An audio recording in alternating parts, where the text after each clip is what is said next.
भयंकर वर्षा और बन्यारे त्राही त्राही डाकुथिबा गुजरातर स्थिति आहुरी बिगिड़िबा आशंका सृष्टि होइछि। जो गभीर अवपात जोगु गुजरात प्रबल वर्षा हेउछि ताहा एबे अरब सागरे सक्रिय हेबाकु जाउछि, जहा फलरे कच्छ एवं सौराष्ट्र रे प्रबल वर्षा नै पूर्वानुमान करा जाउछि।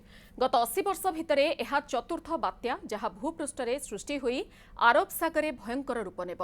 पाणीपाग विभाग अनुसार एहा एक विरल घटना।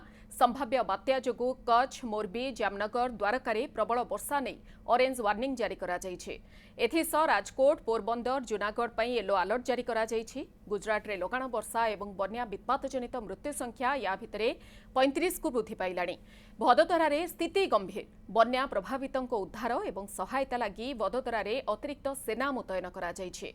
विश्वामित्री नदी रे बन्या पानी वृद्धि जोगु वडोदरा सहर तली अंचल जलमग्न होइछि। एनडीआरएफ, एसडीआरएफ एवं सेना घरे और छातरे फसी रहिथिबा लोकंकु उद्धार जारी रखिछन्ते। एबे सुधा 41,000 ऊर्ध्व लोकंकु स्थानांतर करा जाइछि। 3,000 ऊर्ध्व लोकंकु उद्धार करा जाइछि।